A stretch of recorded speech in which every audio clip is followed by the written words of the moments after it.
Hi! Hello. Welcome to Brave Free Travel Talks. Yes, travel talks. And Here we today go. we're going to talk about Turkey. Turkey was was one of our amazing. favorite trips. Yes, it was definitely amazing. There was so much to see, so much to do, so many places to eat. Oh my god. But I definitely would like to highlight some places that we thought were amazing and you should definitely. Yeah, so full disclaimer, we went to Turkey for the last time in 2017, right before we got married. We went in the springtime. So it wasn't, I think we went in June. So it wasn't super hot yet, but it was still beautiful. One of the things that shocked me the most was that you could literally, like in Istanbul, you could find people wearing like booty shorts and other people completely covered. There's such a beautiful medley of religions and people from all over the world.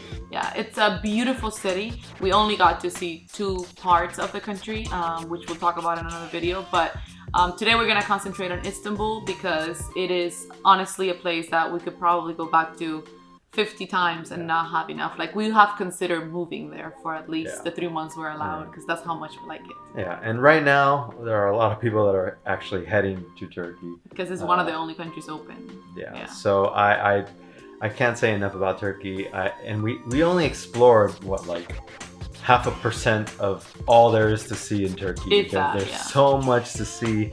And we're definitely gonna make it over there for sure. Again, we have to. One of the things that I think made our experience so good, besides all the obvious stuff, which we'll also highlight later, is that I have a really good friend of mine that is from there, and she lives in Istanbul. And we were lucky enough to have her show us not only good local spots that she knew for food, but also spots that she recommends. So like we found out when we got there that they use another app. They don't use Yelp as much. And of course within the locals you always have places that are good. In Turkey they have a lot of options for healthy foods. Our favorite meals probably happened by recommendation from our friend who is a local, and it was just mine. I've never had food so good, and I never had such a stark contrast from the food that I would find on my own, be it in the popular places, the touristy places, versus the places that the local took me to. Like many other times we've gone to local places and touristy places, and there's been a difference in cuisine, obviously, in quality. But the difference that we experienced in Turkey was like day and night. Thanks to our friend Ipek, who showed us a phenomenal time, and all her friends that we got to meet as well. Because we also got to do a little bit of nightlife in Istanbul, which was fun. Back then we didn't have this little person over here. Yeah. But there are definitely some spots to highlight. And one of the spots was the Galata Tower. On that side, there's a big tower. It's called the Galata Tower. And it's huge. I mean, it's one of the things that really stands out in Istanbul. The best part about it, I guess, in my opinion, it's not really so much the tower, but the neighborhood it's in. So in that neighborhood, it's awesome because you have lots of little like wine shops, underground wine shops, lots of little cafes and bars, and it's a super hip modern neighborhood with a lot of history. So you're walking down some medieval looking streets that are filled with history, and you're having some experiences that you would be having in some hipster place, in New York City or in Paris or somewhere else in Europe. So it's incredibly hip. Istanbul, I think in my mind, I remember it as a place with lots of like terrace cafes, like rooftop cafes. And around that neighborhood, they have a lot of them. It's also super pretty, and it's really interesting because sometimes like the streets are weirdly going through like the middle, like you know how like regularly the streets are like just like the blocks. Over here you have like cascading gardens with stairs that serve as like shortcuts to go around the city, and it's just so pretty. The first day we got there, we walked like 2 or 3 blocks. We were staying in the Galata neighborhood, and we walked like maybe 2 or 3 blocks, and we found this little like underground cellar slash restaurant slash like hangout area, and we had a few glasses of wine and this beautiful spread of local cheese, and it was one of the best meals we've ever had, and we didn't even plan it. Just like that, the hotel we stayed at had this beautiful rooftop cafe. And I remember, how like when you rent out for a hotel and they're like, oh, like we'll give you like we have a happy hour place, or breakfast is included, so you always think it's something like whatever, nothing super great. And so we went upstairs just to check it out, and it was like with a view of the entire city. The sun was setting at that time when we finally made it up there, and it was like this beautiful roof situation with like and one of the things that we love so much about Turkey is we're both really big fans of shisha.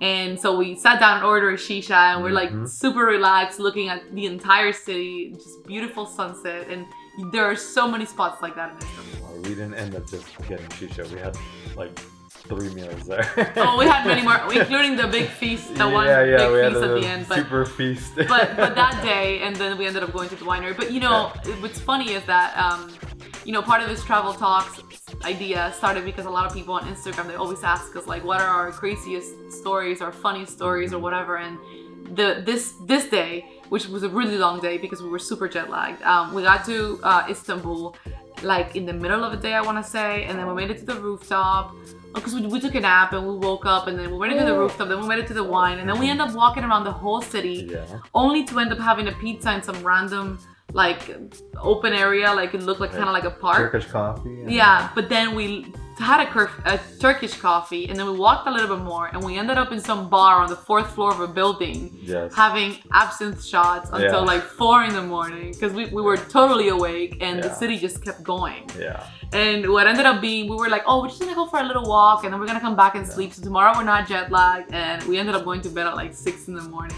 I feel that's what happens to us a lot because of the jet lag. You get to experience, you know, it depends on what time you get there. But it's also when you go to a place that has things open that late. Because if you go to a place and nothing's open, like that happened to us, I feel like also in Israel, but it's because they also have a big nightlife scene. So anyway, it was awesome. Like Turkey, we have a lot of good Turkey memories. One of the things that I think it's really not shocking, but just a beautiful surprise when you get to Turkey is that because of the contrast between East and West, what you're used to seeing in Europe, but also some really old school beautiful architecture from the Middle East and you know, obviously the Ottoman Empire and all that, you know, all of that time period, and of course they have some beautiful museums in Istanbul as well. So I would recommend no less than 2 weeks in Istanbul. And I know that might seem excessive, but between the strolls in the beautiful parks, the museums, all the historic places, I think longer. I mean, at least like if you're vacationing, I would go back and spend 2 weeks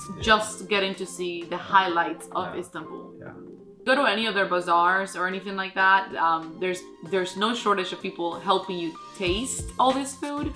Like we tried a lot of the Turkish delights, which by the way, if you've had Turkish delights anywhere else but Turkey, you're not trying the real thing. And then another thing that's really great to shop for in Turkey is spices. And I'm telling you, you know how sometimes you go to a country and you buy some spices because they're souvenirs and like they're crappy. Obviously, I'm sure you can get the crappy ones, but I tell you, I did not buy the most expensive or fanciest spices I found, and yet there were some of the best spices that I took all the way to the Florida Keys where I was living at the time and used for a long time. Like just awesome. Anything food related in Turkey, I would give it a 10. Like it's a really great country for food. But one other thing that I really like about Turkey is that, but 2 more things. There are cats everywhere, and they're super friendly and super cute, so they make for fantastic photo ops. Yes, and then the park. Remember the park? Yes. There was a beautiful park, and this. I have a picture here. This guy holding this bird, like literally just remember the guys that I mean, they probably go to the park and they train these birds to land on their hands, but my gosh, I was like looking at me like, and the bird was just like stoic sitting there. Like, that's right. I'm holding a bird. Yeah, super cool. One of my favorite things about Turkey is that you can go anywhere and order a shisha and sit down and relax, and they have all the flavors in the world, and it is so fun. So fun just to relax and be and well, they also do these setups where you can like sit down and have all these like pillows. They're big on lounging, and you know, you have to get a Turkish coffee. And then what did we try that was really good? It was like pizza's really good in Turkey remember too. that drink? The drink, it was like yes. Okay, first of all, they have really good teas as well, so it's really cool to sit down and have a tea. But they have their alcohol drink of choice, which is called, it's kind of like the Greek it's uso. It's uso. It's a really cool drink that you basically drink with water. So you add water to it and it turns white. Yes. It is super fun and it gets you really drunk. And I recommend that you get a local to tell you which one to get, because if you get a cheap brand, you're gonna regret it. But we had our friend show us the good brand, and basically you basically drink it all throughout dinner, and people start getting drunk at dinner, and by the time it's like 3 in the morning, everybody's partying, and it's just so much fun. And the drink turns white when you put water in it. It's really fun. Yes. So we didn't do that with the baby, you know, so we could do that. Yeah, Next time But now we gotta do the family version of turkey, which is gonna be great. It's gonna be super fun. It's gonna be great. Well, you guys, thank you for viewing our channel and this episode. And please, if you have any other tips or anything else that you would like to do, or that you think we should do in Turkey, let us know in the comments below. Feel free to correct us on all the politically wrong things we're saying and all the, you know, it's been a while. We don't mind at all. You know, we're not we're travel experts in the sense that we've done it so much, but we don't know all the things and all the places and all the names. But we love traveling. We love learning new culture, and we love hearing from locals recommendations on what we should do. So by all means, let us know in the comments below, and do not forget to subscribe. We'll talk soon.